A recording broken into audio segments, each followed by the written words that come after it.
This rapid-fire video lecture will quickly overview Chapter 11 on muscular tissue. I'm going to show you the big topics that you're going to be studying about, reading on, writing your notes on, in preparation for understanding how this chapter works. Rewatch this video as many times as you want. I'm going to go quick. I'm going to be referring to materials that are in your course pack, in your textbook, and on Canvas. Now, let me take you through a couple of the elements very quickly. When we take a look at muscular tissue itself, we're going to see how muscular tissue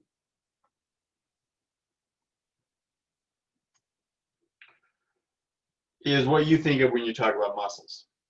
Now, the overview topics that you're going to be studying this chapter are the membrane potential, which you've already covered before, the neuromuscular junction, which is the synapse found between a neuron and a muscle, the sarcomere, that's the functional unit of muscle contraction, and the power stroke refers to all the steps involved in contraction. Twitch contractions, which are the individual little gross movements you see when a muscle spasms. We'll talk about how those build and summate and add up. Muscle metabolism, the cellular energy involved in helping to provide fuel for muscle contraction.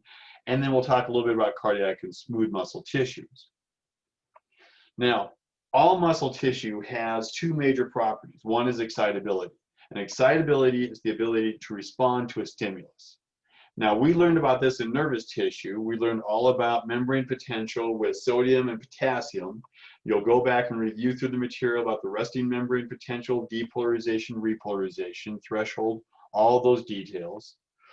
Now we want to take a look at how, once that information from the neuron travels to the end of the neuron, it reaches that axon terminal.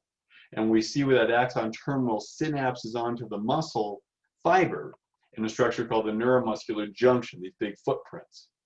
Now that neuromuscular junction is a synapse, and so it has all the structures you're familiar with. It has the structures in the axon terminal, the cleft, and the motor end plate is the postsynaptic side on the muscle fiber.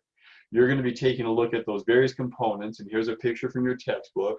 You'll learn all the pieces involved, the neurotransmitter vesicles containing acetylcholine, the calcium channels that come in and release that, the acetylcholine receptors that allow for depolarization of the postsynaptic cell, all of those details. Now, a motor unit, that's a motor neuron and its target muscle fibers. Now, an example you see on this figure is where there's a blue motor unit and a red motor unit. The red motor neuron will travel out through the anterior root of the spinal cord. It'll travel out and synapse through axon collaterals to a variety of muscle fibers. You see 4 in this image. When that neuron fires, he signals all 4 of those fibers to contract. He can't choose which one. It's all or none. You flip a light switch, walk into the kitchen, every light bulb connected to that switch turns on. The blue motor neuron reaches 4 different muscle fibers and it fires all of those at once. This will give you the control of contracting part of a muscle or all the muscle by how many of those motor units you recruit. Allows you to determine how much strength you need to add in. Now, the other element of muscle tissue is elasticity. Elasticity is the ability to change cell length. Now that's going to involve contractility getting shorter and extensibility safely getting longer. Now that's going to involve a structure called the sarcomere.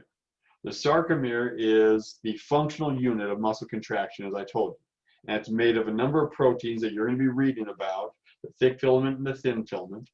When you look at muscle tissue, skeletal muscle tissue under the microscope, you'll see that it is striated. Those stripes represent the organization of the proteins. And so when we look under a microscope, we see the dark band, the light band, the dark band, the light band, the dark band. And we'll zoom in and we'll be able to see what those light and dark bands represent within that sarcomere. You'll look at these little red thin filaments, these large purple thick filaments. You're going to read about how the thin filament is made of 3 different proteins and what their functions are. You're going to look at the thick filament and see that it's made of a myosin protein reproduced over and over and over again. You'll learn how the head swivels on the tail. During sarcomere contraction, those thick filaments grab the thin filaments, pull them inward. You'll look at that microscope slide of skeletal muscle and be able to identify several markers, the A band, I band, H, Z, and M, describing what each one of those represent. You'll be able to see how those elements move when a muscle contracts or when it relaxes. The power stroke are the steps involved in skeletal muscle contraction. And so you'll read through that. And that's going to take some time. So take your time reading through that. Write out your own notes. Write out more than this. This is just the bare bones outline that will help you to write out a good set of notes to explain each one of these steps. The book will give you good diagrams and step-by-step instructions to help you figure out how that works. Now, you're going to learn that calcium is integral to muscle contraction. And so you're going to have to figure out, we need calcium to get into the muscle fiber as quickly as possible.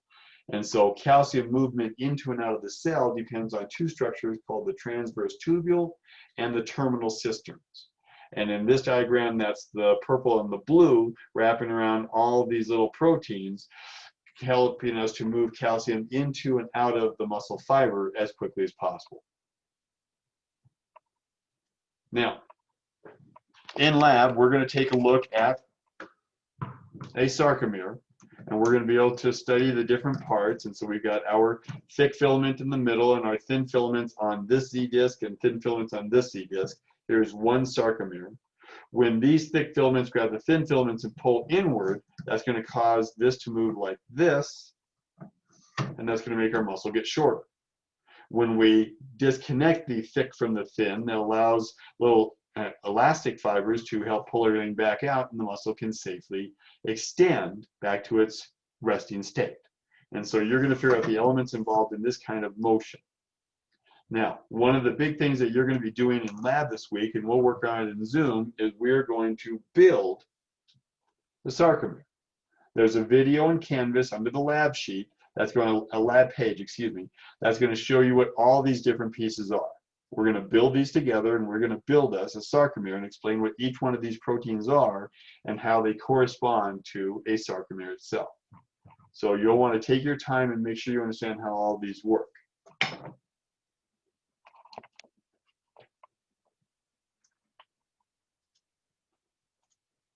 Now, that takes us to the second major portion of the chapter, and that's the skeletal muscle physiology. Now we're looking at whole muscle level.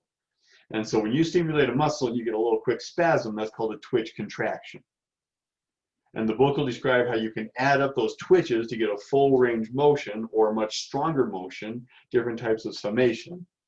There'll be graphs that will show you the depolarization and repolarization of that little twitch.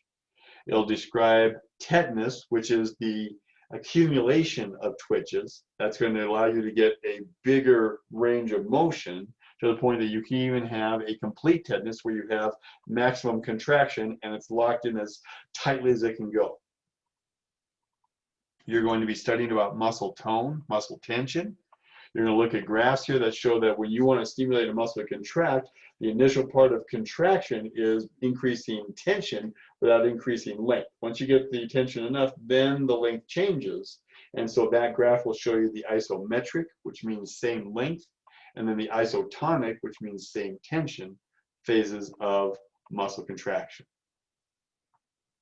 You're going to look at those different contractions in terms of isotonic concentric and isotonic eccentric. So when you want to lift up a dumbbell and safely drop it back down instead of dropping it to the floor, you'll learn how the muscle can perform those functions. Finally, we move inside the muscle cell again, going back down within that sarcomere, and we figure out, okay, I need me a lot of oxygen and a lot of ATP. And so that's going to involve aerobic cell respiration.